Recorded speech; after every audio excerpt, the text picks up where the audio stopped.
कधीच वैसोनी कराय कधीच आवडी आनंद आळवावा आवडी आनंद आळवावा आवडी आनंद आळवावा रामकृष्ण हरी विठ्ठल केशवा रामकृष्ण हरी विठ्ठल केशवा मंत्र हा जपावा सर्व काळ मंत्र हा जपावा सर्व काळ मंत्र हा जपावा सर्व काळ या विना अनेक असता पैसा धन विना अनेक असता पैसा धन वाहत ते आन विठोबाची वाहत ते आन विठोबाची वाहत ते आन विठोबाची तू कामाने सोपे आहे सर्वाहुनी तू कामाने सोपे आहे सर्वाहुनी तू कामाने सोपे आहे सर्वाहुनी तू कामाने सोपे आहे सर्वाहुनी शहाणा तो धनी घेत असे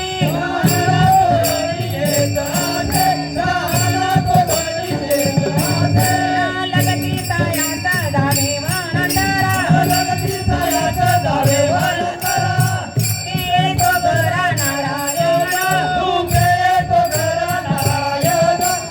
के तो घरा नारायण जय विठ्ठल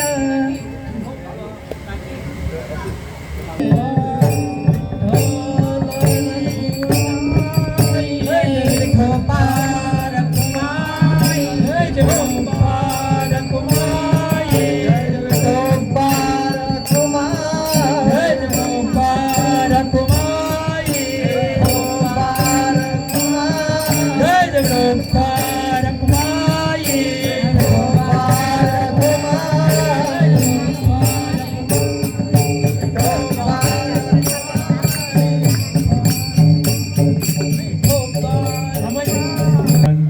संकीर्तन साधन पे सोपे नाम संकीर्तन साधन पे सोपे नाम संकीर्तन साधन पे सोपे नाम संकीर्तन साधन पे सोपे नाम संकीर्तन साधन पे सोपे नाम संकीर्तन साधन पे सोपे नाम संकीर्तन साधन पे सोपे नाम संकीर्तन साधन पे सोपे नाम संकीर्तन साधन पे सोपे नाम संकीर्तन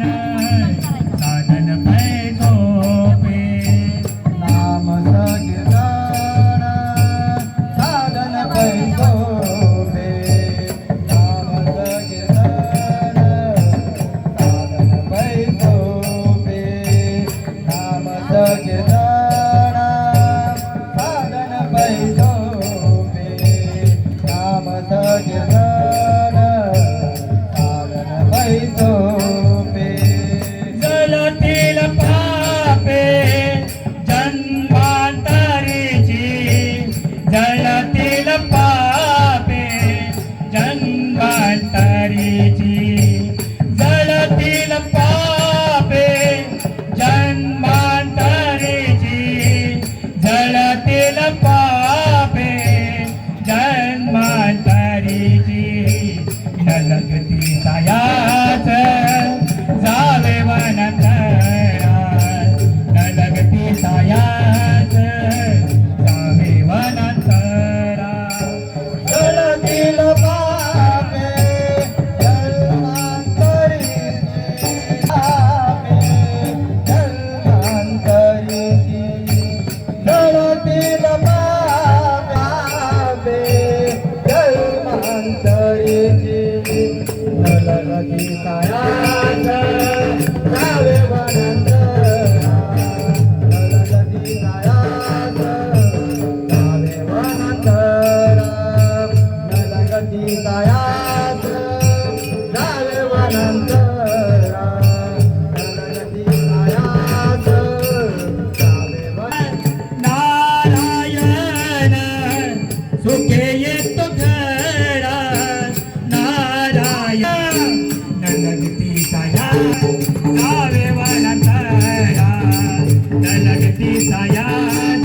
जावे वनांतरा तुझ्या येतो घरा नारायण तुझ्या येतो घरा नारायण तुझ्या येतो घरा नारायण तुझ्या येतो घरा नारायण नरहरी कायाच जावे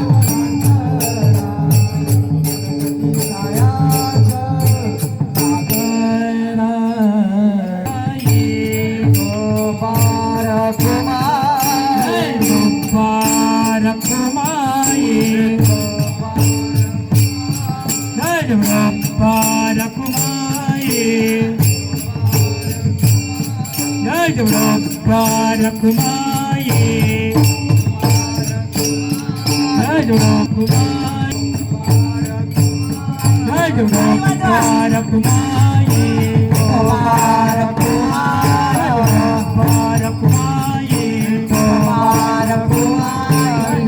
कायाच कुंडलिकावरदे हरी विठ्ठल भगवान की जय मौली महाराज की जय तुकाराम महाराज की जय ब्रह्मनाथ महाराज की जय गणपती बाप्पा मंगलमूर्ती काय सूर्यकोटि समप्रभ निर्विघ्नं कुरु मे देवे सर्वकार्येषु सर्वदा ओम नमो जयद्या वेद प्रतिपाद्या जय जय स्वस्वद्या आत्मरूपा देवा तुची गणेशु सकलमती प्रकाशु मने निवृत्तिदासु अवधारी गुरुर्ब्रह्मा गुरुर्विष्णु गुरुर्देवो महेश्वरा गुरु साक्षात् परब्रह्म तस्मै श्री गुरवे नमः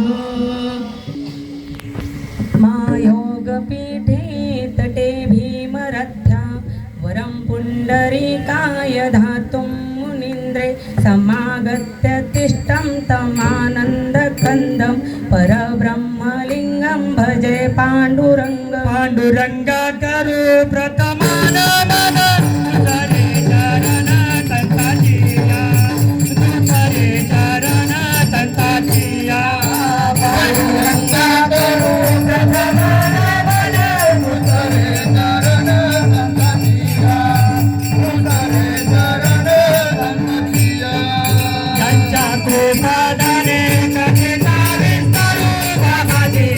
विस्तारू बाबाजी सद्गुरु दास तुका बाबाजी सद्गुरु दास तुका ज्यांच्या प्रसादाने कथेचा विस्तारू बाबाजी सद्गुरु दास तुका बाबाजी सद्गुरु दास तुका पांडुरंगा करू प्रथम नमन ओसरे चरण संतांची या त्यांच्या कृपादाने कथेचा विस्तारू बाबाजी सद्गुरु दास तुका अलंकापुरी रम्य सिंहासनस्थं पदं भोजतेजं स्फुरदिक् प्रदेशं वीरीन्द्रादिदेवी सदा स्तूयमानं समाधिस्थमूर्तिं भजे ज्ञानदेवम् ओम ज्ञानेश्वरा ओम नमो ज्ञानेश्वरा ओम नमो ज्ञानेश्वरा ओम नमो ज्ञानेश्वरा ओम नमो ज्ञानेश्वरा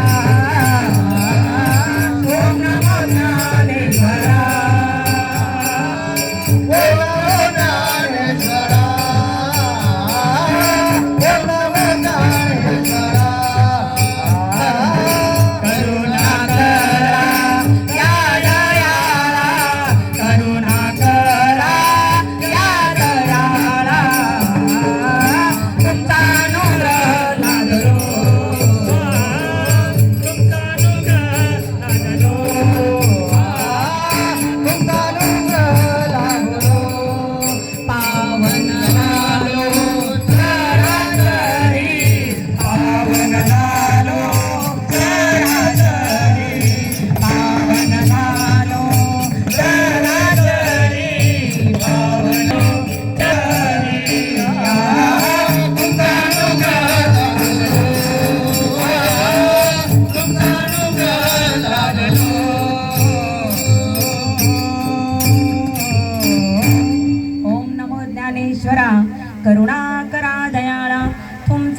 चराचरी.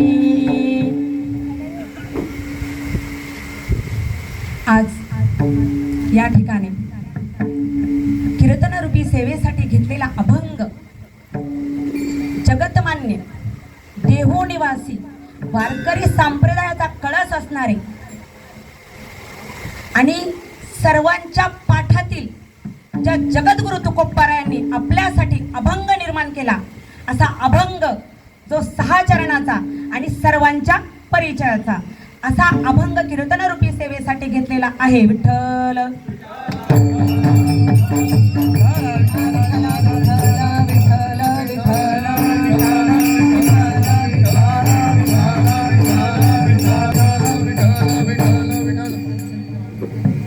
नाम संकीर्तन साधन पै सोपे जळतील पापे जन्मांतरीची न लगती सायास जावे वनांतरा सुखे तो घरा नारायण ठाईच बैसोनी करा एक चित्त आवडी अनंत आळवावा रामकृष्ण हरी विठ्ठल केशवा मंत्र हा जपावा सर्व काळ यावीन अनेक असता पै साधन वाहत सेयान विठोबाची तुका म्हणे सोपे आहे सर्वाहुनी शहाणा तो धनी घेत असे. विठ्ठल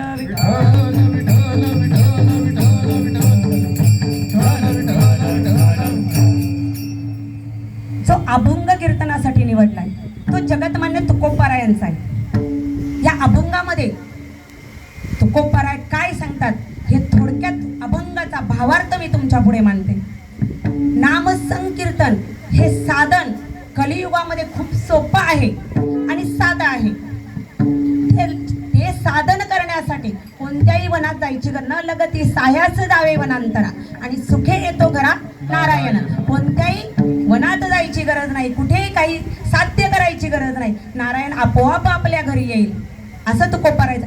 आणि कोणतं साधन या विना अनेक अस्तापै साधन रामकृष्ण हरी विठ्ठल केशवा आणि मंत्र हा जपावा सर्व काळ. कोणता मंत्र सांगितलाय? रामकृष्ण हरी विठ्ठल. कोणतंही नाव घ्या, केशव घ्या, हा मंत्र जपा. काय करा, मी तुम्हाला काय सांगतोय तुकोबाराय सांगतात की मी आन घेतोय म्हणजे काय घेतोय, तुम्हाला शपथ घेऊन सांगतोय का ह्या कलियुगामध्ये काय आहे तर नाम हेच सोपं साधन आहे. मग काय तुकोबाराय आम्ही हे नाव घेतलं तर काय होईल, अर्थ सांगते मी तुमच्या पुढे. अभंगाचा भावार्थ मांडते थोडक्यात.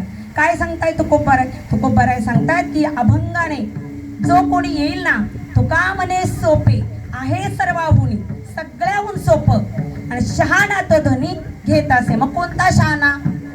जो खरंच तुळशी माळ गळा गोपी चंदन टिळा असा शहाणा इथे येईल आणि तो काय करील, आपल्या आयुष्याचा सायास करून घेईल तुकोबाराय म्हणतात. आणि सायास झाल्यानंतर काय होईल हो, तो मोक्षाकडे जाईल. हा झाला अभंगाचा थोडक्यात भावार्थ. विठ्ठल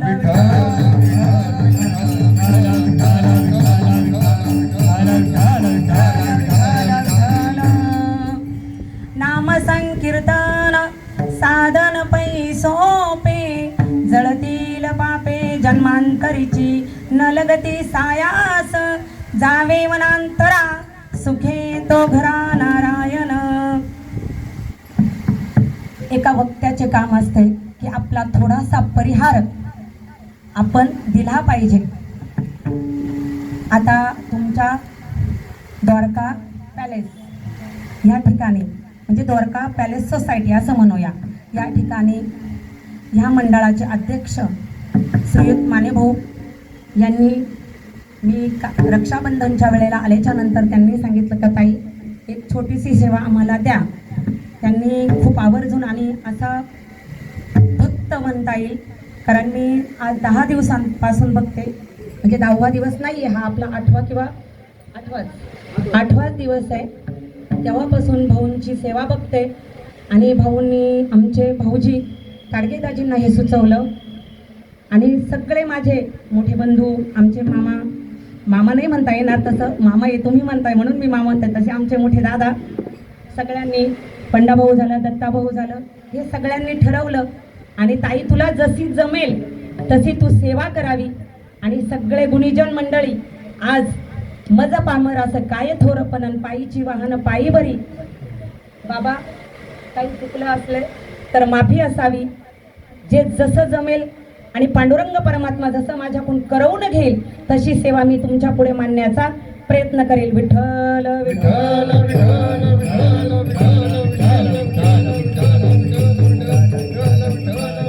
आणि ह्या गडबडीत एक राहून गेलं छोटस, जो आमचा भाचा आणि खरोखर भाचा आहे बरं का.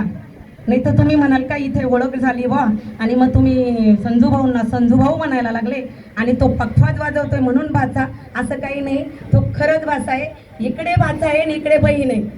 वेगळं नातं आहे जरा, ते तुम्ही समजून घ्या घरी गेल्यावर. ते काही नाही आहे, पण छान आहे. आणि इतके छान संस्कार.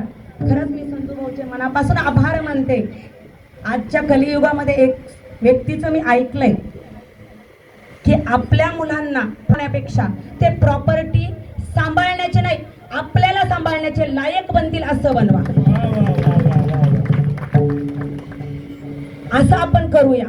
आणि आपल्यापर्यंतच्या गोष्टी ठीक होत्या. तरुणाईचं खूप अलग झालेलं आहे भाऊ. त्यामुळे या असा सत्संग घडला पाहिजे. मी माझ्या अभंगाकडे येते. जगद्गुरु तुकोबाराय सांगतात, काय सांगतात? नाम संकीर्तन साधन पै सोपे, जळतील पापे जन्मांतरीचे, न लगती सायास जावे वनांतरा, सुखी तो घरा नारायण. आता हा नारायण जर आपल्याला सुखाने आपल्याकडे यायचा असेल तर आपल्याला काय करावं लागेल हो? तुकोबाराय सांगतात, तर ह्या कलियुगामध्ये तुम्हाला काय करावे लागेल? नामाचा उच्चार करावे लागेल. घेता नाम घेता नाम विठोबाचे, पर्वत जळती पापाचे, पर्वत जळती पापाचे, पर्वत जळती पापाचे. घेता नाम विठोबाचे, पर्वत जळतील पापाचे. मग हे पापाचे पर्वत आपल्याला जाळायचे असेल तर कसे जाळायचे? तर मी थोडक्यात तुमच्या पुढे जे आहे ते माझं मनचं नाही, तुकोबारायांनी सांगून ठेवलंय. आणि गाथा हा ग्रंथ आपल्याला शिकवण्यासाठी आणि आपल्याला संस्कार रूपी मार्गाकडे नेण्यासाठीच तुकोबारायांनी उभा केलाय. आणि सुंदर असं हे विवंचन या अभंगातून मी तुम्हाला देण्याचा प्रयत्न करेल. मग कोणता प्रयत्न आहे हा? तर तुकोबाराय म्हणतात नाम संकीर्तन. मग हे नाम तुकोबारायांनी कसं सांगितलंय? तर नाम तुकोबाराय म्हणतात हे कसं नाम आहे तर मी तुम्हाला थोडक्यात सांगते. मी नाही सांगते, तुकोबाराय सांगताय. हे नाम काय आहे? तर हे नाम मंगल आहे. सकळ मंगल निधी, सकळ मंगल निधी, श्री विठ्ठलाचे नाम आदी, श्री विठ्ठलाचे नाम आदी. सकळ मंगल निधी, सकळ मंगल निधी, श्री विठ्ठलाचे नाम आदी, श्री विठ्ठलाचे नाम आदी. श्री विठ्ठलाचे सकळ मंगळ निधी आणि श्री विठ्ठलाचे नाम आधी. आधी का हो सांगितले? तर हा युक्तवाचक म्हणजे युगवाचक शब्द सांगितले. जे द्वापार युग गेलं सतयुग गेलं याच्यामध्ये काय सांगितलंय? सकळ मंगळ निधी आणि श्री विठ्ठलाचे नाम आधी. आधीच का सांगितलंय? तर आधी यासाठी सांगितलंय तर हा युगवाचक शब्द आहे. आधी म्हणजे आत्ता, आत्ता म्हणजे कलियुगात तुम्ही हे नामस्मरण करा. मग काय होईल या नामस्मरणाने? तर तुकोबाराय सांगतात तुमचे अनंत जन्मीचे पाप जळून जातील. एका जन्मीचं नाही तर अनंत जन्मीचे पाप जळतील. मग हे अनंत जन्मीचे पाप जळण्यासाठी तुकोबारायांनी काहीतरी सायस केला असेल ना, की असं तुकोबारायांना वैकुंठावरून विमान आलं नाही आलं. तुकोबारायांनी त्यासाठी खूप सहन केलं आणि हे सहन तर नंतर केलं. पण सर्व सुकृताची जोडी म्हणून विठ्ठली आवडी, म्हणून विठ्ठली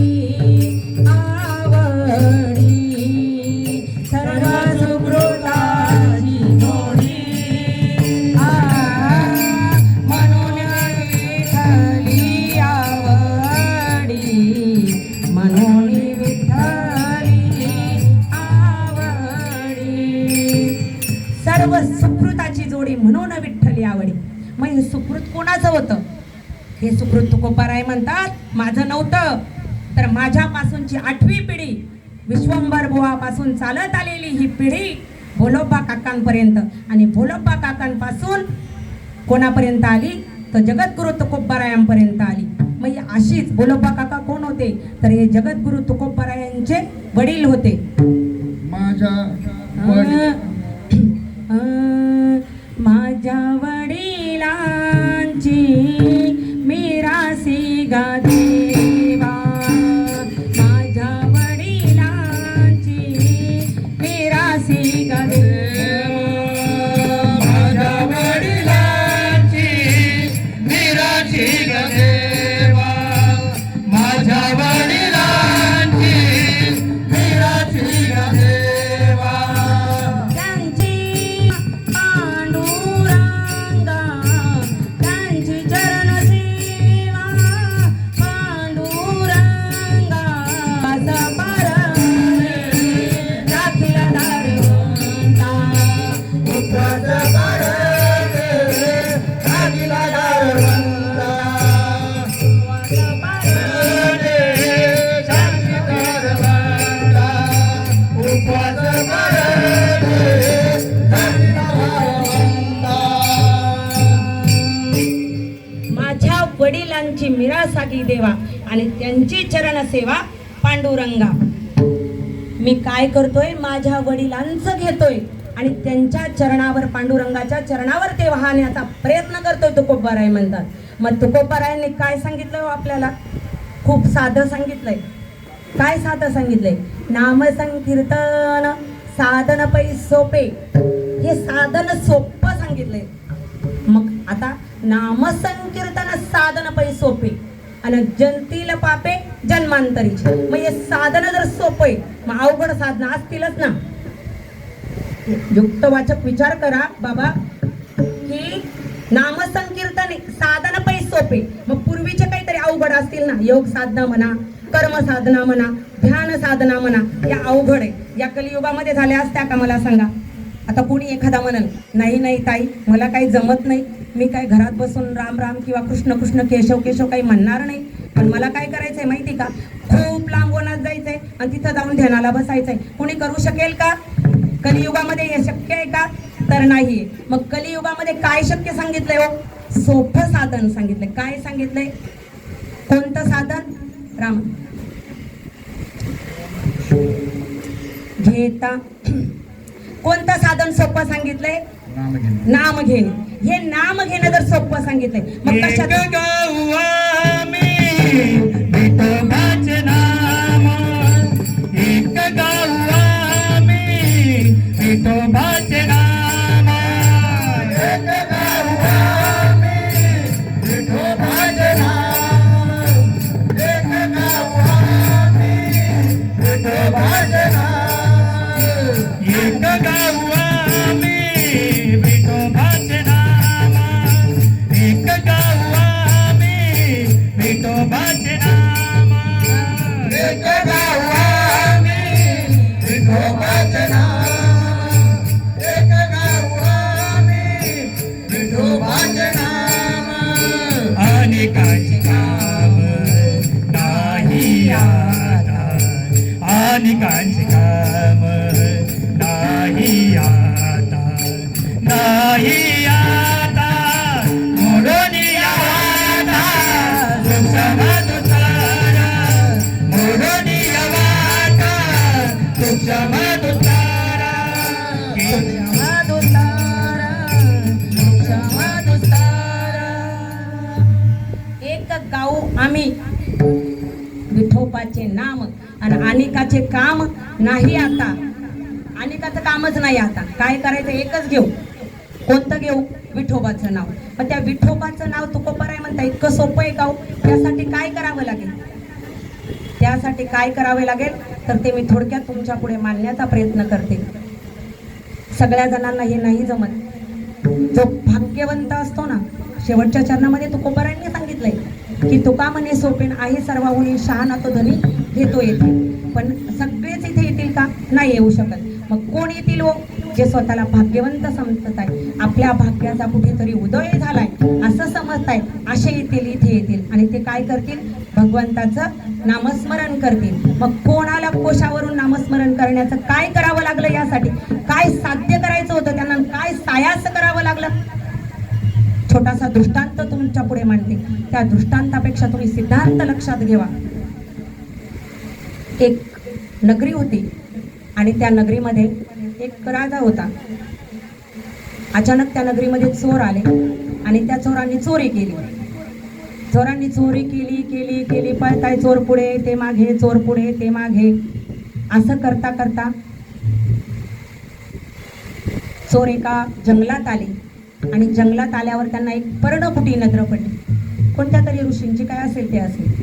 ती पर्णकुटी नजर पडल्यावर त्यांनी तिथे काय केलं, ते काही सामान असेल काही किंवा चोरीचं काही असेल धन, ते तिथे सोडलं आणि चोर पळून गेले. पण राज्याचे शिपाई त्या चोरांच्या पाठी लागलेले होते. ते धावत धावत तिथे आले. तर तो आश्रम होता मांडव्य ऋषींचा.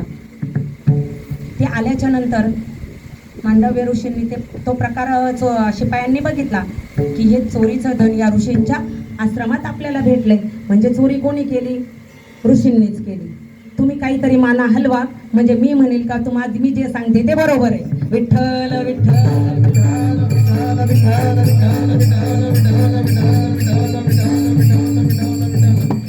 मग ते आल्याच्या नंतर चोरांनी डायरेक्टली सांगितले, शिपायांनी डायरेक्ट सांगितलं, नाही नाही म्हणे महाराज, तुम्हीच चोरी केली, कारण धन तुमच्या इथे भेटलंय आम्हाला. ते उठले आणि त्यांनी ऋषींना पकडून राजदरबारी घेऊन गेले. पण राजदरबारी नेताना त्यांना काही त्रास झाला असेल, काही ते तपस्वी ऋषी होते ते. तो काळ त्यावेळेचा सांगते मी, आत्ताचा नाही, कारण आता कोणी इतके तपस्वी ऋषी नाही. तो कोपर आहे तसंही सांगतात, हेंदरी शेंदरी पूजती दैवत, जे पावलात देव बदलतात ते ऋषी होऊ शकत नाही.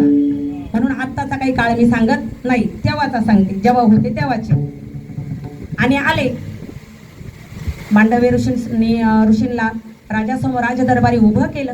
राजाने डायरेक्टली शिक्षा ठोठवली, कोणताही मागचा पुढचा विचार केला नाही किंवा आपल्या भाषेत काही व्हेरिफिकेशन केलं नाही, चौकशी केली नाही आपल्या भाषेमध्ये आपण म्हणूया. आणि डायरेक्टली लगेच सांगितलं, या ऋषी आले, हा यांनी चोरी पकडली आहे ना, धन यांच्याकडे सापडले ना, हो मग यांना सुळावर देऊन टाका. आणि मांडवी ऋषींना ओढत ओढतच सुळावर देण्याचा प्रयत्न तिकडे नेलं, उभं केलं. पण मांडव्य ऋषींचे तपस्वी ऋषी होते त्यावेळेचे, मांडव्य ऋषींच्या काही तो सूळ आतमध्ये घुसेना. आणि ह्या सगळा प्रकार राजा लांबून बघत होता. आणि राजाने मनोमन विचार केला की आपलं कुठंतरी काहीतरी चुकतंय. आणि धावतच राजा आला आणि मांडव्य ऋषींचे पाय धरले आणि पाय धरून माफी मागितली की महाराज तुम्ही मला माफ करा, माझ्याकडून काहीतरी खूप मोठी चूक झाली आहे आणि मला यातूनच सोडवा, माझी चूक मान्य करतोय मी, पण तुम्ही या सुळावरून खाली उतरा. मांडव्य ऋषींना त्यांनी सोडलं आणि बोलले, काय बोलले असेल, तुझी काही चूक नाही, पण ज्यांनी तुलाही मला इथपर्यंत आणण्याची जी बुद्धी दिली ना, त्या यमसदनी मी जाणार आहे. तपस्वी ऋषी होते, आपल्या योग साह्याने ते यमसदनी गेले आणि यमासमोर जाऊन उभे राहिले मांडव्य ऋषी आणि विचारलं की तुम्ही जर हा माझा आजच्या या जन्मापर्यंत जेवढं मी तप केले, जेवढं मी योग केली, जेवढी मी योग साधना केली, जेवढं मी नामस्मरण पांडुरंगाचं केलंय, मी असं एकही पाप मला आठवत नाही मी केलं नाही, मग माझ्या बाबतीतच हा प्रकार का? योगनिष्ठ होते ते आणि त्यांचा तेवढा अधिकार होता, आपण तेवढ्या अधिकाराचे नाहीये. आणि समोर उभे राहिले. समोर उभे राहिल्याच्या नंतर यम खाली उतरले आणि सांगितलं की हे तुमचं आत्ताचं पाप नाहीये, कधीचं पाप आहे, तुम्ही अज्ञान असताना, म्हणजे अज्ञान म्हणजे लहान असताना, तुम्ही अज्ञान असताना तुमच्याकडून एक चूक झाली. मग कोणती चूक झाली? मांडव्य ऋषीने विचारलं. एक भुंगुरडी होती, म्हणजे एक फुलपाखरू होतं, त्याला अज्ञानात तुम्ही खेळता खेळता काय केला, काटा टोचला. काटा टोचला आणि त्या काट्याने तो ते एक छोटस पाप तुमच्या हातून घडलं. पण मांडव्य ऋषींनी हात जोडून म्हटले, ते तेव्हा तर तुम्ही म्हणता की अज्ञानात जे घडतं ते पाप नाही. मी काय तेव्हा सज्ञान होतो का? मी काय जाणून बुजून पाप केलं का? असं मांडवी ऋषी बोलले. ते तर माझं अज्ञानवासातलं पाप होतं. मग हे आत्ता का आम्हाला त्याची हे ते सांगतात की हे आम्हाला माहीत नाही, पण जसं करविना कोण आहे तो साळुंखी मंजूळ बोलत सेवानी, साळुंखी मंजूळ बोलत सेवानी, शिकविता धनी वेगळाची, शिकविता धनी वेगळाची. मांडवी ऋषी काय सांगतात की ते यम काय सांगताय मांडवी ऋषींना की आम्हाला शिकवणारा जो धनी तो वेगळाच आहे, आम्ही काही हे केलेलं नाही. मग आता हे जर तुम्ही नाही केलं तर पण याच्यातून काहीतरी सुटण्याचा मार्ग तुमच्या पुढे असेल ना, तर तेवढा मार्ग आम्हाला सांगा. मग तो मार्ग कोणता सांगितला, पण तो मार्ग कशाने निघेलो? चला घडलंय ना माझ्याकडून, अज्ञानवासात घडलंय पाप, पण ते कशाने तरी जाईल ना.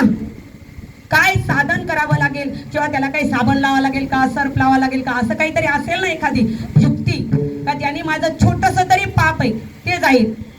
मग तेव्हा तुकोबारायांनी सांगितलं अभंगाचं पहिलं चरण.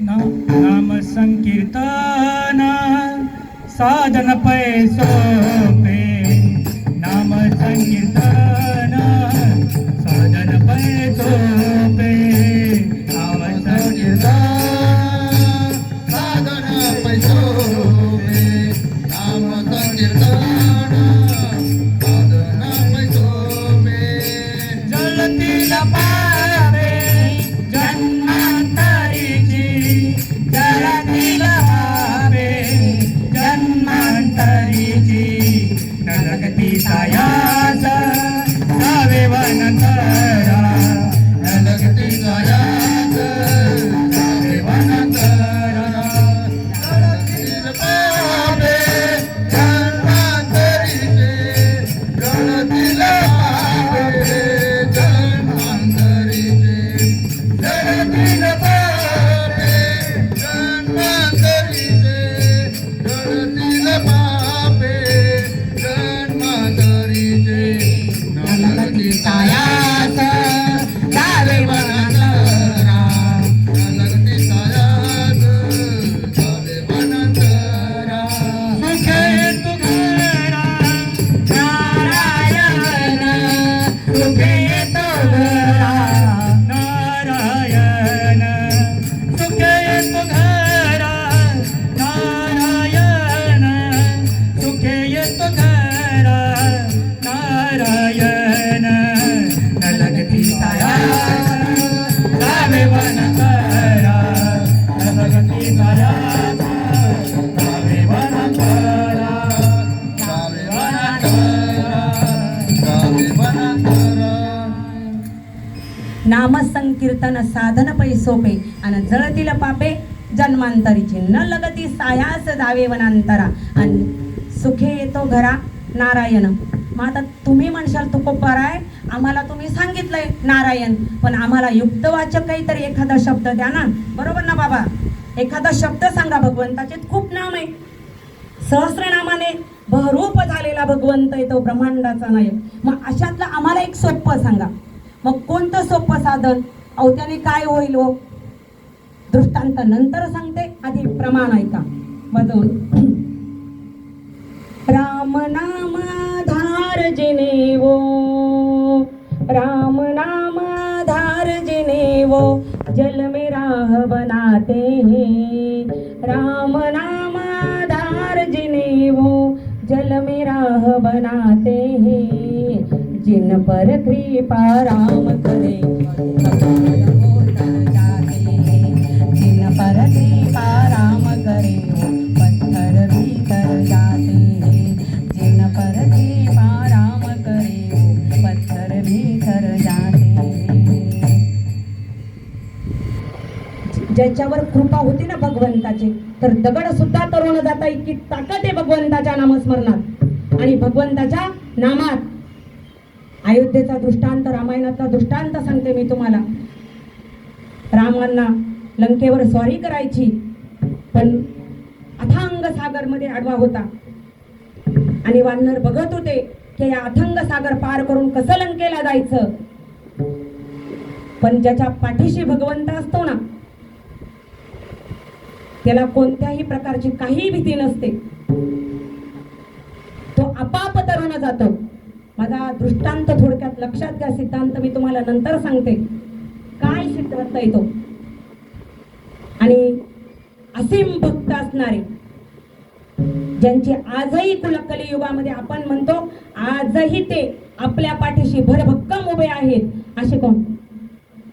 शरण शरण शरण हनुमंता, शरण शरण शरण हनुमंता, शरण शरण शरण हनुमंता, शरण शरण शरण हनुमंता, शरण शरण शरण हनुमंता,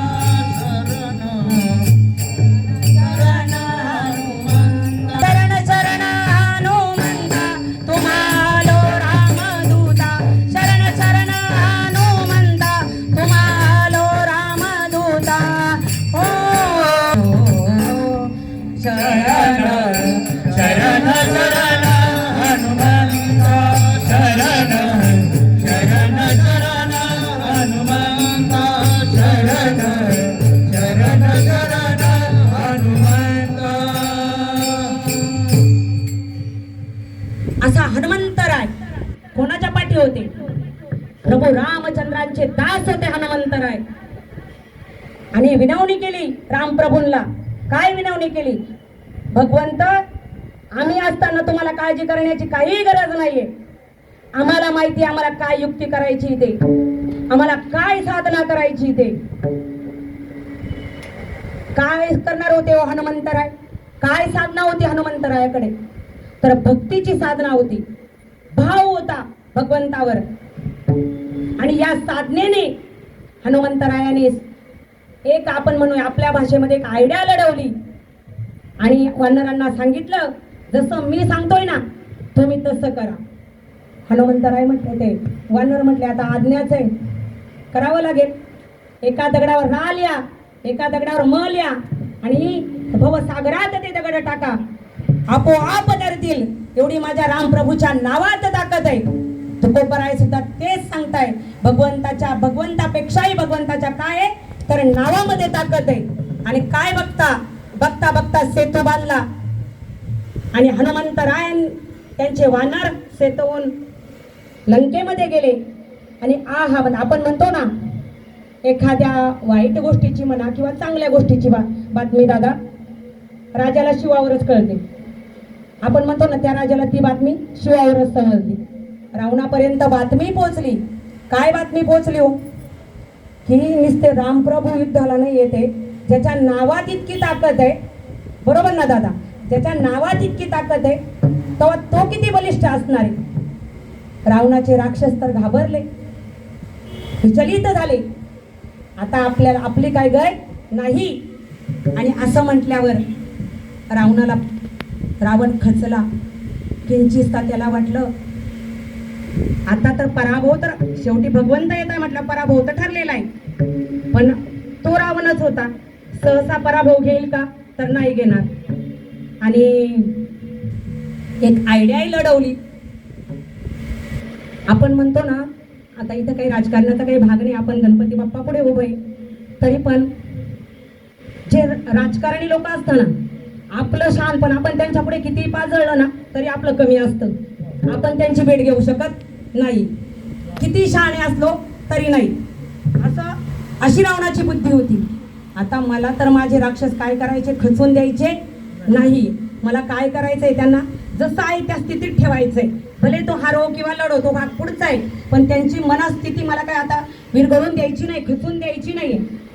आणि रावण भवसागराच्या तीरी आले, आपले मंत्रीगण घेतले आणि एक दगड हातात घेतला आणि त्या दगडाजवळ जाऊन थोडं कुजबुजले आणि तो दगड पाण्यात टाकला. काय बघता, दगड तरला ना हो. आता तुम्ही म्हणसाल का रावणाच्या हातून कसं काय तरला? तर पुढचा सिद्धांत मी सांगेल तुम्हाला. रावणाच्या हातून काय दगड तरणार नाही. आणि हे सगळ्यांना बरं वाटलं. नाही, आमचा राजा पण आमच्या राजाच्या नावाने पण काय होत आहे, दगड तरताय. काय रामप्रभूच्या नावाने थोडी ना तरताय, आमच्या पण नावाने तरताय म्हणे. असं म्हटल्यावर खूप आनंदित झाले. रावण एक खुश झाला. रावण हा मनोमन खुश नव्हता. त्याला माहित होतं आपण काय केलंय ते, हे फक्त त्याला एकट्याला माहित होतं. आणि राम लंके सदनी आला. लंकेच्या सदनातून मंदोदरी सदनामध्ये गेला. पण तुम्हाला सांगून जाईन जाता जाता, जरी राक्षसाची पत्नी होती मंदोदरी, पण आजही ज्या 5 पतिव्रतेमध्ये मंदोदरीचं नाव आहे दादा. मंदोदरीचं 5 पतिव्रतेमध्ये गणल्या जातं मंदोदरीचं नाव. इतक्या पतिव्रता होता मंदोदरी. आणि त्यांना हे कळलं आपला, आणि सगळ्या स्त्रियांना माहीत असतं आपला पती किती पाण्यात आहे. म्हणजे मी फक्त माझ्या पुरतं बोलते, सगळ्यांना माहीत असतं आपला माणूस कोणत्या याचा आहे, कितपर्यंत पोचवू शकतो, काय करू शकतो, हे प्रत्येक बाईला माहीत असतं. ते काही वेगळं सांगण्याची काही गरज नाही. म्हणून मंदोदरीला कळलं काहीतरी डाळ काळी आहे, ही काही सगळी स्वच्छ नाही, रावणाच्या हातून तर नाहीच नाही. मंदोदरीने तर हट्टच धरला, स्वामी तुम्ही त्यांना गंडवू शकता पण मला नाही, मला अजिबात नाही तुम्ही गंडवू शकणार. हे काय आहे ना ते मला सांगा. रावण आडवं तिडवं काहीतरी, नाही रे काहीच नाही, असंच आहे, काहीतरी मी लढवली युक्ती, असं तसं करायला लागलं. पण आपल्या शास्त्रानुसार बाल हट्ट, स्त्री हट्ट आणि योगी हट्ट खूप म्हणजे हे करावंच लागतात असं शास्त्राने सांगितलंय. आता शेवटी स्त्री हट्ट आहे, रावणाला पुरवावाच लागला. रावण म्हणे तुला म्हणून सांगतो, कोणाला सांगू नको. असं बोलल्यावर मंदोदरी म्हणे मला माहीतच होतं, तुम्ही फक्त सांगतच आहे. असं म्हटल्यावर ते गालातल्या गालात हसल्याच मंदोदरी, कारण पतिव्रता होती स्त्री, त्या आपल्यासारख्या नव्हत्या, तपस्वी स्त्री होत्या त्या आणि एकनिष्ठ होत्या. असं म्हटल्याच्या नंतर त्या सांगायला लागले रावण की जरी मी माझ्या शिवप्रभूची आणि आपण भोलेनाथासमोरच आज माझी कीर्तनरूपी सेवा आहे, अशा भोलेनाथाचे भक्त होते रावण. हरी आणि हरा एका वेलांटीचा फेरा, एकामध्येही भेद न थोरा. भगवंत शिव आणि भगवंत विष्णू यामध्ये फक्त एका वेलांटीचा तुम्ही अक्षर घरी गेल्यावर बघा, फक्त एका वेलांटीचं हे आणि थोर असं ता फेरा, म्हणजे ते दोन्ही थोरच आहे, त्याच्यात निवड करण्याची काही गरज नाही. बरी भोलेनाथाची सेवा केली तरी विष्णूला पोचते आणि विष्णूची सेवा केली तरी शिवाला पोचते, अशा प्रकारचा. पण रावण शिवभक्त होते आणि त्यांना ते गणल्या गेलं. हे आता सांगावंच लागेल, कारण मी ज्याची भक्ती करतो तो तोच आहे, तो तोच आहे, वेगळे तर दोन्ही नाही आहे. आणि सांगितलं तुला काय सांगू, मी त्या दगडाला शपथ घातली, ही तुला रामाची शपथ आहे, जर तू बुडाला तर. बघता काय माझ्या तोंडाकडे, विठ्ठल विठ्ठल.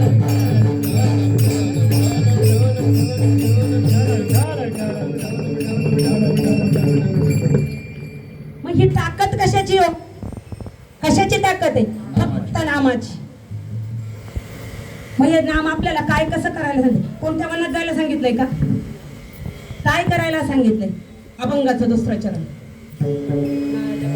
आईचं पैसोनी कराये चित्त, आईचं पैसोनी कराये चित्त, आईचं पैसोनी कराये चित्त, आईचं पैसोनी कराये चित्त,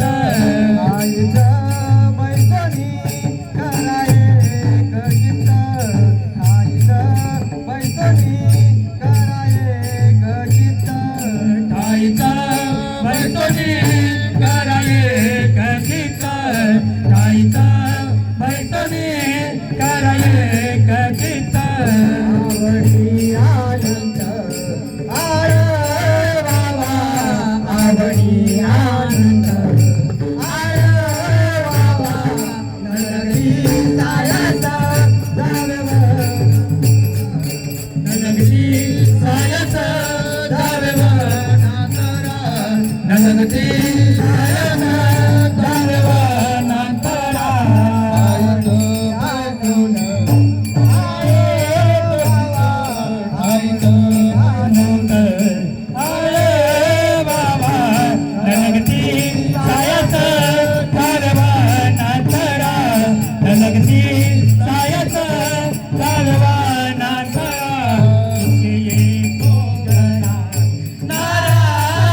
नगती सायाच जावे वनांतरा नगती सायाच जावे वनांतरा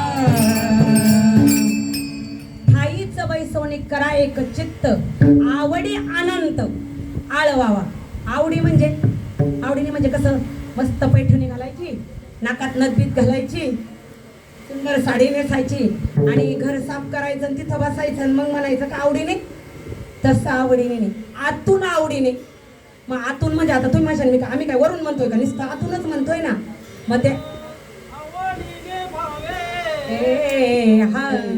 हरी नाम घेसी आवडीने भावे हरी नाम घेसी आवडीने भावे हरी नाम घेसी आवडीने भावे हरी नाम घेसी आवडीने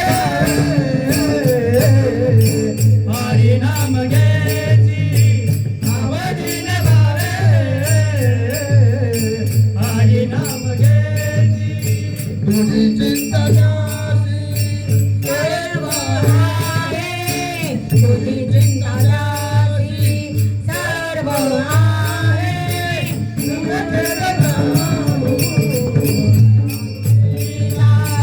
नका खेद करू कोणत्या गोष्टीचा कोणत्या गोष्टीचा आवडीने भावे हरी नाम घेसी तुझी चिंता जासी सर्व आहे तुझी चिंता जासी सर्व आहे आवडीने भावे हरी नाम घेसी तुझी चिंता जासी सर्व आहे तुझी चिंता जासी सर्व आहे प्रमाण माऊली सुंदर प्रमाण. आवडीने भावे हरी नाम घेसी आणि तुझी चिंता त्यासी सर्व आहे. आवडीनेच घ्यायचंय, मग तो चिंता करणारा वेगळा आहे. पण ह्या आवडीने कधी होईल हो? कधी होईल? भक्त ऐसे जाना जो देही उदास भक्त ऐसे जाना जाना जो देही उदास भक्त ऐसा जाना जो देही उदास भक्त ऐसा जाना जो देही उदास भक्त ऐसे जाना जाना जो देही उदास भक्त ऐसे जाना जाना जो देही उदास भक्त ऐसा जाना जो देही उदास भक्त ऐसा जाना जो देही उदास गेले आशा पाश निवारोनी गेले आशा पाश निवारोनी विषय तुझ्यांचा झाला नारायण विजय तुझ्यांचा झाला नारायण विजय तुझ्यांचा झाला नारायण. मग असंच आणायचंय, आवडीने आणायचंय. पण कसा तुकोबरायांचं जे प्रमाण दिलं ते सांगते. फक्त ऐसे जाना जो तेही उदास आहे आणि गेले आशापाश निवारून येणे विषय येतो त्यांचा झाला नारायण. मग एवढं जर सांगितलंय तुकोबरा आम्ही कसं करायचं हो? तुम्ही तर खूप लांब लाईन सांगितली, तुमचा विषय नारायण. पण सोपं सांगितलं, कामामध्ये काम हो मना राम राम कामामध्ये काम हो मना राम राम कामामध्ये काम मन राम राम कामामध्ये काम मन राम राम मध्ये काम आणि मना. आता हे कोण करत होतो? छोटासा दृष्टांत पारमार्थिक दृष्टीनुसार आणि आपल्यामध्ये सुंदर अशा दाशीरूप प्राप्त केलेल्या संत जनाबाईंचा दृष्टांत मी तुमच्या पुढे सांगते. काय सांगावं आणि काय वर्णावं जनाबाईंचं चरित्र. ग्रंथ उचकून बघा एकदा. सुंदर असं चरित्र, डोळ्याला पाणी येईल. 10 वर्षाच्या जनाबाई होत्या. काय केलं जनाबाईंनी? 10 वर्षाच्या वयापासून आई वडिलांनी पंढरपुराला आणून सोडलं आणि नामदेवरायांचं दासीपत्व पत्कारलं संत जनाबाईंनी. जात्याच्या मुखी घाली ते ग मोत्याचे दाणे, जात्याच्या मुखी घाली ते ग मोत्याचे दाणे, तुझ्या कृपेने मला विठ्ठला काही नाही उणे. जात्याच्या मुखी घालते मोत्याचे दाणे आणि तुझ्या कृपेने विठ्ठला मला नाही उणे. काय करत होत्या? दासीत्व पत्कारलं. 14 लोकांचं कुटुंब होतं नामदेवरायांचं आणि त्यांचं सगळ्यांचं काम, बरोबर ना, त्यांचं सर्वांचं काम कोण करत होता? तर संत जनाबाई करत होत्या. मग तुम्ही म्हणशाल तुम्ही काही वेड्या झाल्या का ताई? 14 लोकांचं काम आटोपता आटोपता बिचारी थकून जात असेल, कधी भगवंताचं नामस्मरण करत असेल. पण नुसतं नामस्मरण नाही, एक छोटासा दृष्टांत तुमच्या पुढे मांडते, तुमच्या लक्षात येईल काय करत होत्या जनाबाई. अशीच बातमी जनाबाईंच्या भक्तीची वार्ता पसरली आणि कबीरदासांना ते माहीत झालं. संत कबीरांना माहीत झालं. तेव्हा काही गाड्या नव्हत्या. पायी चालत चालत कबीरदास पंढरपुरास येऊन पोचले आणि पंढरपुरास आल्याच्या नंतर म्हणे आम्हाला संत जनाबाईंना भेटायचंय. लोक तर चलबिचल झाले. कोण संत जनाबाई? म्हणे ज्या नामदेवरायांच्या दासी त्या का? लोक तर त्यांना दासी म्हणूनच ओळखत होत्या. म्हणे हो, त्यांनाच भेटायचंय. कबीरदासांचा भगवा वेशभूषा त्यांचं भगवं होतं. वारकरी संप्रदायासारखे त्यांची वेशभूषा नव्हती. ते भगवं वस्त्र परिधान करायचे. लोक बोलायला लागले, कोण असेल ही, कशाला भेटायला आले असेल हा इतका मोठा साधू म्हणे या जनाबाईंना. आणि त्यावेळेला जनाबाई काय करत होत्या? तर आपल्या गावाकडचे सगळ्यांना माहिती, आपण गावाकडचंच आहोत. आपलं वेगळं ठिकाण असतं गौऱ्या थापायचं, म्हणजे ते गौऱ्या बनवायचं.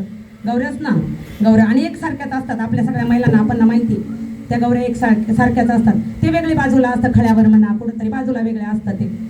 आणि तिथं जनाबाई गौऱ्या बनवत होत्या, म्हणजे थापत होत्या. आणि बाजूला एका बाईचा, आपण शेजारीच असतो ना, कोणाचा काय म्हणतात त्याला शब्द, तो कलवड तो शब्द, हा ते कलवड त्या बाईचा इकडे, ह्या बाईचा इकडे, जनाबाईंचाही त्या बाजूलाच होता. आणि त्यांच्या गौऱ्या मिक्स झाल्या आणि तितक्या जोरात समोरची बाई जनाबाई भांडत होत्या. आणि हा सगळा प्रकार कबीरदास लांबून बघत होते. मी ज्या संत जनाबाईंनी इतक्या सुंदर ओव्या घडल्या, ज्या ओव्या गायल्या, भगवंताचं इतकं स्वरूप वर्णन केलं, त्या जनाबाईंनाच मी भेटायला आलोय का? मनोमन कबीरदास विचार करत होते, ही नक्की हीच जनाबाई असेल का? आणि हे बघितल्यावर कबीरदास थोडे मनात, म्हणजे आपण म्हणतो ना, काय मी कोणासाठी आलो, ही बाई खरंच ती तशी असेल का? म्हणजे आपल्या भाषेत सांगते, असं मनोमन विचार करतो ना आपण. म्हणतो नाही, मी या गुरु माणसाला ना खास करून भेटायला चालू. मग मनात विचार करतो, हा माणूस असा असेल बरं का, त्याचे कपडे कसे असतील, हा एवढा रुबाबदार असेल, मग आपल्याला त्याच्या पुढे गेल्याच्या नंतर किती छानसं बोलावं लागेल, हे ते. कबीरदासांना वाटलं खूप संत, म्हणजे कुठेतरी महान संत असतील संत जनाबाई. आणि त्यांनी ती, म्हणजे त्यांच्या मनातच जनाबाईंची रूपरेषा तयार करून ठेवली असेल, खूप छान असेल, मला खूप आवर्जून बोलावं लागेल, खूप नम्रतेने बोलावे लागेल कबीरदासांना असं वाटलं. आणि कबीरदास गेले, म्हणे मला संत जनाबाईंना भेटायचंय.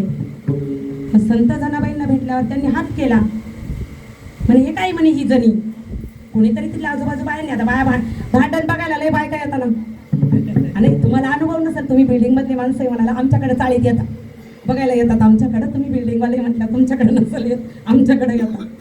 म्हणून ते भांडण बघायला ज्या बायका आल्या होत्या ना, म्हणे महाराज ती भांडते ना म्हणे, ती जणी म्हणे, तुम्हाला काय करायचंय म्हणे तिच्याशी? नाही मला दर्शन घ्यायचंय म्हणे संत जनाबाईंचं. असं बोलल्यावर त्या पळत आली त्या बाय, म्हणे अगं जणे तुला बघ म्हणे कोण भेटायला आलंय. संत जनाबाई तर आणि भक्तीचं स्वरूपच असं असतं. मी इतकी मोठी नाही का तुम्हाला सांगावं.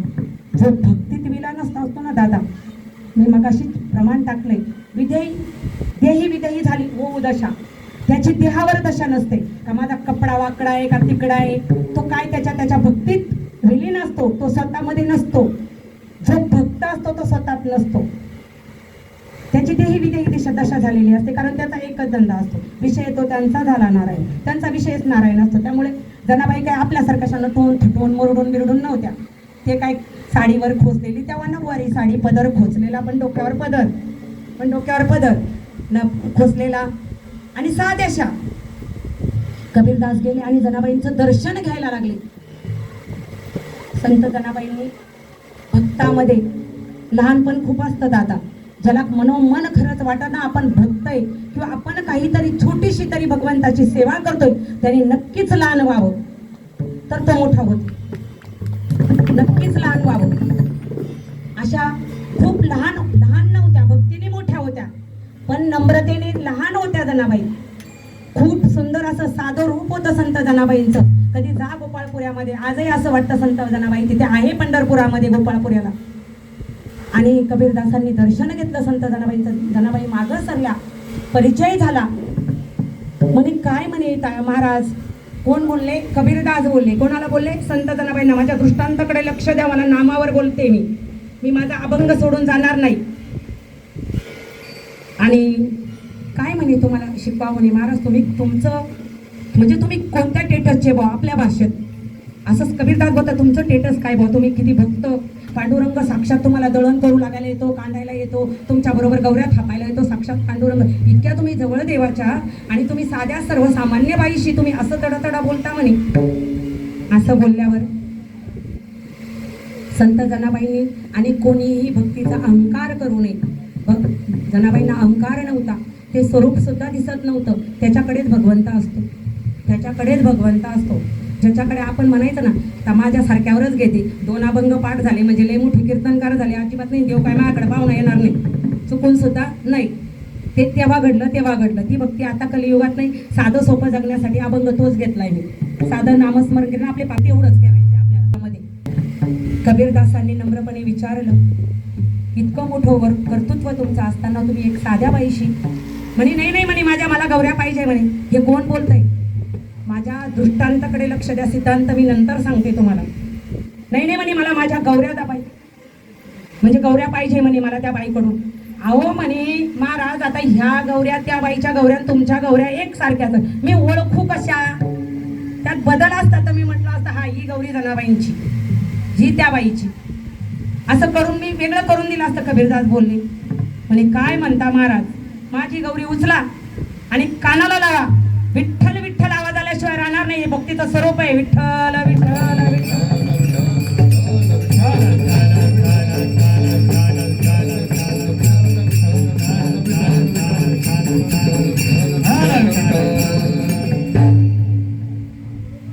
आणि खरोखर जेव्हा कबीरदासांनी उचलली गौरी आणि कानाला लावली तर खरोखर विठ्ठल विठ्ठल आवाज येत होता. काय येत होता? कारण विठ्ठल विठ्ठल हरी ओम विठ्ठल विठ्ठल विठ्ठल विठ्ठल हरी ओम विठ्ठल विठ्ठल विठ्ठल हरी ओम विठ्ठल विठ्ठल विठ्ठल विठ्ठल हरी ओम विठ्ठल विठ्ठल विठ्ठल विठ्ठल हरी ओम विठ्ठल विठ्ठल विठ्ठल विठ्ठल हरी ओम विठ्ठल. जनाबाईंच्या गौऱ्या आपोआप नव्हत्या बोलत विठ्ठल विठ्ठल. त्यांनी काय केलं होतं तर मी तुम्हाला सांगते. बोलावा विठ्ठल, करावा विठ्ठल, बोलावा विठ्ठल, करावा विठ्ठल, बोलावा विठ्ठल, करावा विठ्ठल, बोलावा विठ्ठल, करावा विठ्ठल, बोलावा विठ्ठल, करावा विठ्ठल, विठ्ठल, करावा विठ्ठल.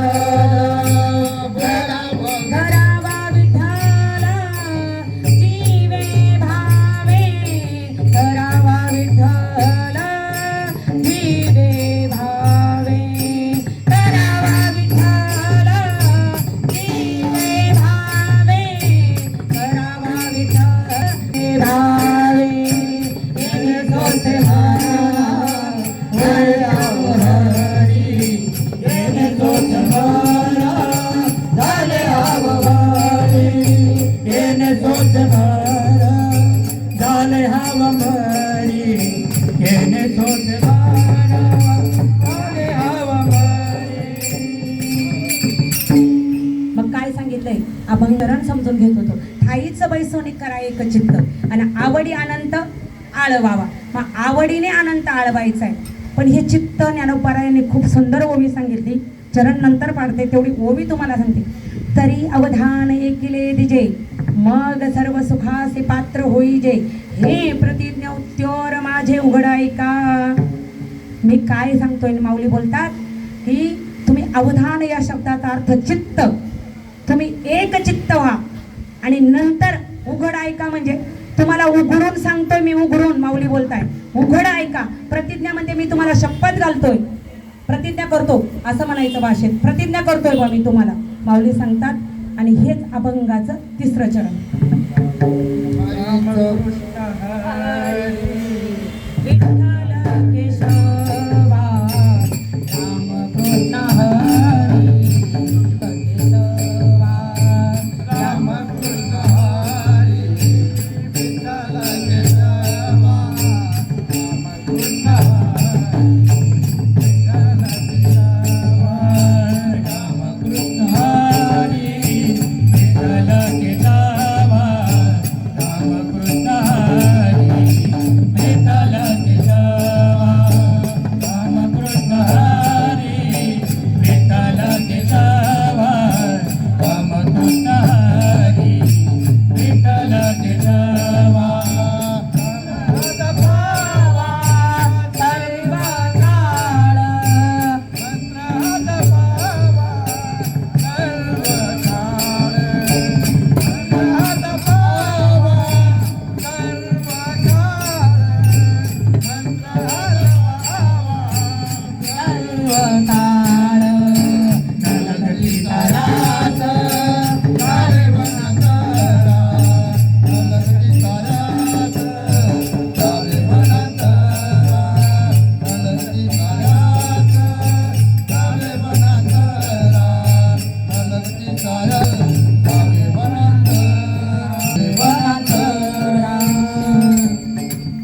रामकृष्ण हरी विठ्ठल केशवा राम कृष्ण हरी विठ्ठल आणि केशवा मंत्र हा जपावा सर्व काळ. सर्व कृष्ण गोविंद हरे मुरारी हे नाथ नारायण वासुदेव. श्री कृष्ण गोविंद हरे मुरारी हे नाथ नारायण वासुदेव. श्री कृष्ण गोविंद हरे मुरारी हे नाथ नारायण वासुदेव. कृष्ण गोविंद हरे मुरारी नाथ नारायण वासुदेवा. देवकी नंदन तुमको वंदन रखते सबकी लाज. सबके स्वामी अंतर्यामी पूरन कीजे काज. मन मंदिर में सजे बिहारी मनमोहन तेरी छवि प्यारी. श्री कृष्ण गोविंद हरे मुरारी हे नाथ नारायण वासुदेव. श्री कृष्ण गोविंद हरे मुरारी हे नाथ नारायण वासुदेव. श्री कृष्ण गोविंद हरी कोणतंही नाव घ्या. माऊलीचा अध्याय क्रमांक 18 ओवी क्रमांक 159 विष्णू कृष्ण हरी गोविंद हे नामाचे निखळ प्रबंध ही आत्मचर्चा उदंड गाती. आपण हे आत्मचर्चा म्हणजे आपल्या आत्मचर्चा म्हणजे आपण सगळ्यांनी नाही बसून करायचं. तू म्हण राम, तू म्हण कृष्ण.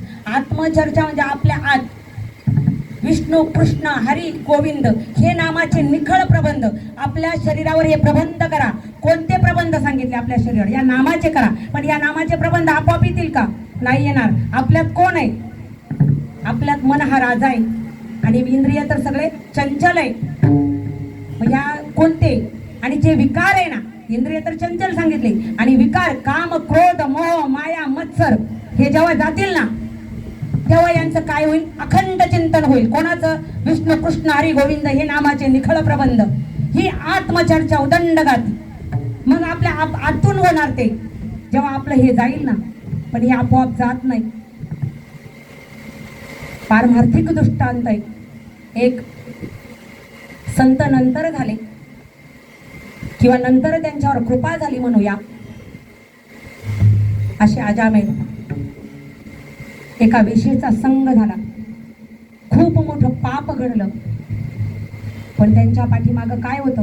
आपल्या पाठीमागं ते नाही आहे, तुकोबाराय म्हणतात, त्यांच्या पाठीमागं पुण्याचं गाठोडं होतं दादा.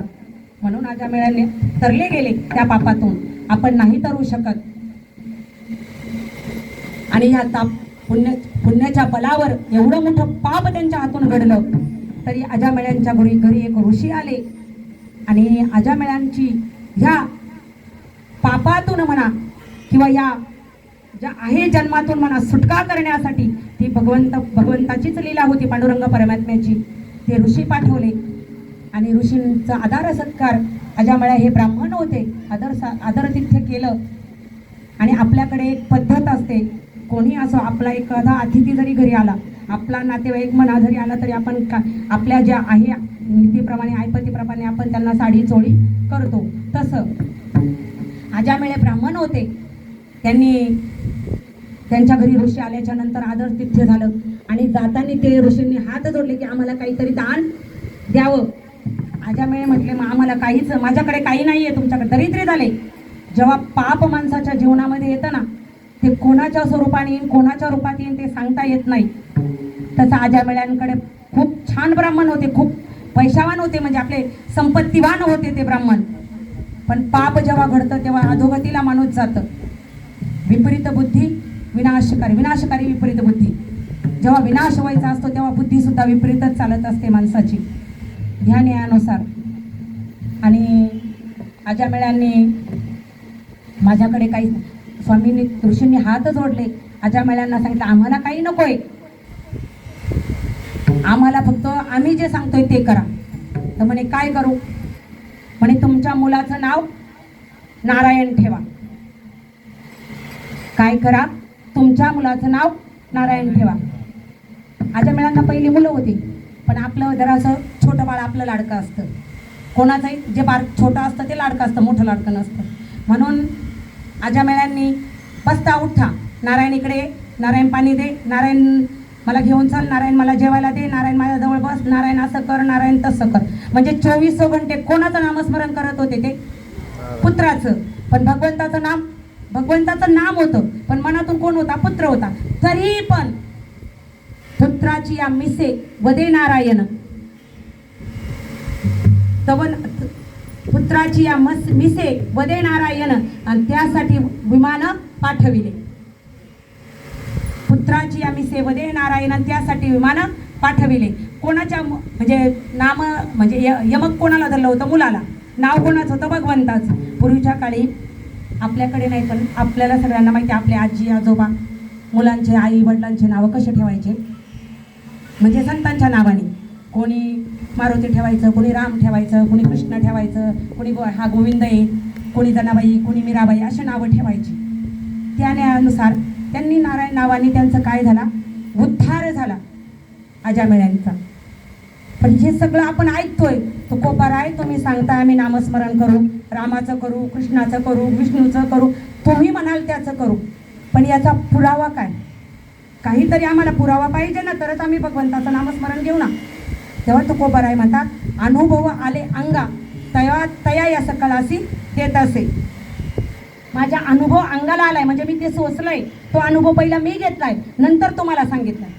कोण बोलतंय? तुकोबाराय सांगताय. पण तुकोबारायने काय सांगितलं? तुकोबाराय काय असं एक साधेशे किंवा एक सर्वसामान्य नव्हते, संत नव्हती जगा माणसासारखी. माणसासारखी होती का? तर नाही. ती आपल्यात राहिली, पण आपल्यासारखी होती का? नाही. मुलं बाळा होऊन दिले, पण संत ते संतच होते, ते आपल्यात आले, पण आपल्यासारखे नव्हते. मग त्यांनी काय केलं होतं? संतांनी जे आपल्याला दाखवून द्यायचं तसं संतांचं जीवन आहे, तसं संतांचं चरित्र आहे. ते जगले. कोणासाठी जगले? ते आपल्यासाठी. तुकाराम तुकाराम तुकाराम तुकाराम तुकाराम तुकाराम तुकाराम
काय जगद्गुरू समर्थ असेच झाले का? नाही झाले. खूप सोसलं तुकोबारायांनी. छोटासा दृष्टांत मांडून आपण जसं जसं जमेल तसं आपल्या साधनेकडे किंवा आपल्या अभंगाकडे निघूया. एक छोटासा दृष्टांत आहे. तर तुकोबारायांचं खूप हलाखीची परिस्थिती झाली. तुकोबाराय म्हणायचे आणि तुकोबारायांच्या पत्नीला तुकोबाराय आवली बोलायची.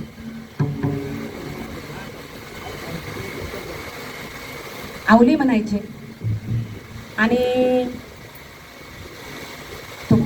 कायम सांगायच्या. कोण? तुकोबारायांच्या. तुकोबाची कांता सांगे लोकापासी कायम घराने गायच्या. कायम म्हणजे सांगायच्या आमचे तुकोबाराय असे, आमचे तुकोबाराय तसे. अशी परिस्थिती असताना तुकोबारायांचं नामस्मरण. तुकोबाराय म्हणायचे माझी मज झाली अनावर वाचा, आता छंद या नामाचा लागला असेल. आता काय झालंय, मला भगवंताच्या नामाचा छंद लागलाय. माता आता ती वाचा काय मी थांबून दाबून ठेवली तरी ती राहत नाहीये. आवली हे तुला करावं लागेल. जे मी सोचतो ते माझ्याबरोबर तुला सोसावं लागेल. आणि असेच तुकोबाराय पारावर बसून नामस्मरण करत होते. आणि तिथूनच देहू गावामधून एक त्यांचा शिष्य, नाही म्हणता येणार, एक गावातला माणूस म्हणूया, चालला होता आणि म्हटला तुकशेट. पूर्वीच्या तुकोबारायांना शेटजी होते तुकोबाराय, सावकारकी चालवायचे, तुकशेटच म्हणायचे. तुकोबाराय तुम्हाला काय करतो आता मी, काम देतो, चला थोडंफार तुम्हाला जर मिळालं तर तुमचं घर चालून जाईल. असं बोलल्यावर तुकोबारायांनी काय केलं, हात जोडले, खूप कृपा होईल. आणि हे तुम्हाला जे पाठवले ते कोणी पाठवले? माझ्या पांडुरंगानेच पाठवले. या न्यायानुसार तुकोबारायांनी वंदन केलं. आणि काय काम आहे ते सांगा. असं बोलल्यावर तुकोबाराय म्हटले, तो माणूस बोलला माझ्या मळ्यामध्ये तुम्ही श्रम करा. आणि तुकोबारायांनी ते काम घेतलं. चला घराला थोडा, आपली आवली तर आपल्याला बोलते पण थोडा तरी आपल्या घराला आपला हातभार लागेल, आपल्या मुलाबाळांना काहीसं धान्य मिळेल असं म्हणून तुकोबाराय शेत राखायला गेले. पण मग अशीच मी तुम्हाला सांगितलं, संत नव्हती जगा माणसासारखी. ती काय आपल्यासारखी होती का अप्पलपोटी? आपल्याला ज्याचा दुसऱ्याचा येते आपल्यालाच. तसे नव्हते संत. संत तर पशु प्राण्यांवर दया करणारे होते. एकनाथ महाराजांनी सांगितलंय, कबीरदासांना कुत्र चावून गेलं तरी कबीरदास बोले चमड़ी जाने और कुत्ता जाने, मुझे क्या करना, ये तो मेरा नहीं है, ये तो भगवान ने दिया है. या न्यायानुसार हे माझं नाही याचं तर मी त्याची अपेक्षाच कशाला करू. असं बोलल्यावर तुकोबारायांनी त्या पक्ष्यांना काय म्हणायचे, या खा आणि जा. असं करता करता महिना लोटला. दादा ज्यांनी राखण दिलं होतं, आपण सगळे गावाकडचे ते आले. आणि तुकोबारायांनी जेव्हा तो प्रकार, आपण त्याला काय म्हणतो, खोंडे म्हणतो ना, खोंड्यांचं राखण, ज्वारीचं खोंडे, ज्वारीचे खोंडे ते राखायला दिलेले होते. आणि तुकोबारायांनी जेव्हा ते माणसाने जेव्हा ते पाहिलं ना, तो सर्वसामान्य, तो काय संत होता का? नाही, तुकोबारायांसारखा तो सर्वसामान्य. त्याला घर प्रपंच बायका पोरं हाकायची आहे. आणि तुकोबारायांनी सुद्धा प्रमाण दिलेले, परमार्थात चित्त आणि संसारात वित्त असल्याशिवाय चालत नाही, ते लागतच. म्हणून ते संसारिक माणसं होते आपल्यासारखे. त्यांना तर पाहिजेच ना पैसा पाणी पोट भरण्यासाठी. असं बोलल्यावर नमन केलं. आणि तुकोबारायांना म्हटले, काय केलं तुम्ही? आता मी तुम्हाला जे ठरवलंय त्याच्या दुप्पट मी तुमच्याकडून माझे खोंडे भरून घेणार म्हणे. आणि पूर्वीच्या काळी पारावर न्याय निवडला जायचा. आपल्या पूर्वीच्या काळी काही न्यायालय नव्हते, चावडीवर. आणि तुकोबारायांना ओढत आणलं, पाटलासमोर उभं केलं चावडीवर. आणि अशी गुन्हा तुकोबारायांकडून घडलाय. आता यांना डबल दंड द्यावा भरून माझा, पण मागे पुढे राही संभाळीत आणि आली आघात निवाराया. जो भगवंत मागे पुढे राहून सांभाळ करतोय त्याला कसली गय हो? ज्याने सगळं त्याच्यावर सोपून दिलंय तो का आपल्यासारखा आहे का? नाही. आपण फक्त काय, आता 10 दिवस बाप्पा आहे ना, तवर गणपती बाप्पा मोरया, त्याच्यावर पुढच्या वर्षीच गणपती बाप्पा मोरया, परत गणपती बाप्पा कुठे आहे म्हणे भाऊ, हरवताय का? तवर गणपती बाप्पा हरवतो, पुढच्या वर्षी डायरेक्ट मोरया म्हणायला येतो. म्हणून अभंग सुद्धा मी त्यानुसार अखंड करा, तेव्हा भगवंत राहील हृदयात. अखंड केल्याशिवाय येणार नाही. तुकोबाराय तर अखंड करत होते. आणि तुकोबाराय ज्याचं नामस्मरण अखंड करत होते. आता सगळ्यांनी मुखाने नाम, हाताने टाळी, जय विठ्ठल होणार आणि गळ्यात हार घालण्यात. जय विठ्ठल जय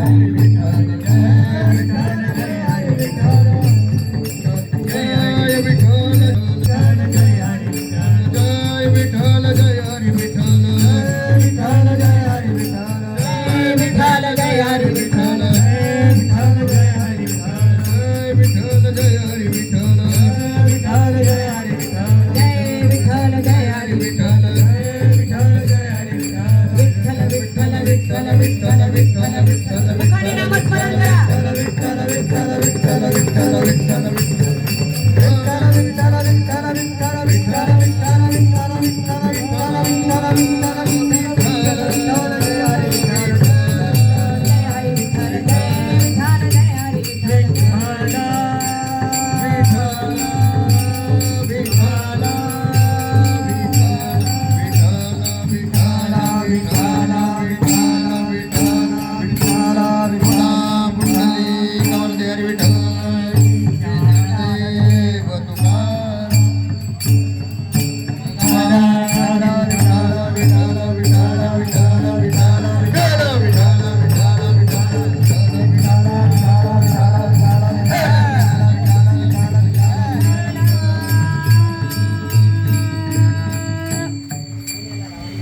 ज्या तुकोबराय ज्याचं नामस्मरण करत होते आणि तो कोण होता? तो साधा पाटील नव्हता. जंबो या दीपा माझी एक पंढरपूर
विठोबाचा धर्म जागो, त्याचे चरणी लक्ष लागो.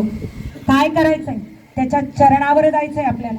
चरण विंदे वंदित असे पांडू, चरण विंदे वंदित असे नाम, सांगयता नाम या म्हणे पांडुरंग. मी काय करतोय? नामदेवराय म्हणता, मी माझ्या फक्त भगवंताच्या चरण विंद्याला लीन झालोय. मी फक्त त्याच्यामध्ये सामावून गेलोय. आता मला कोणाची काही पर्वा नाही.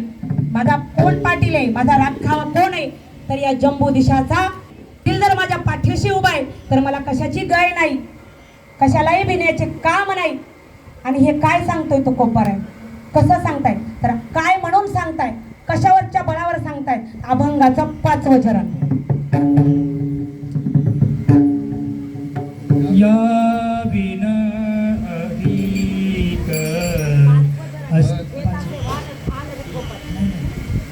या विना अनेक असता पैसा धन, या विना अनेक असता पैसा धन, या विना अनेक असता पैसा धन, या विना अनेक असता पैसा धन. बोला. या विना अनेक असता पैसा धन, या विना अनेक असता पैसा धन, या विना अनेक असता पैसा धन, या विना अनेक असता पैसा धन. वाहत ज्ञान विठोबाची, वाहत ज्ञान विठोबाची, वाहत ज्ञान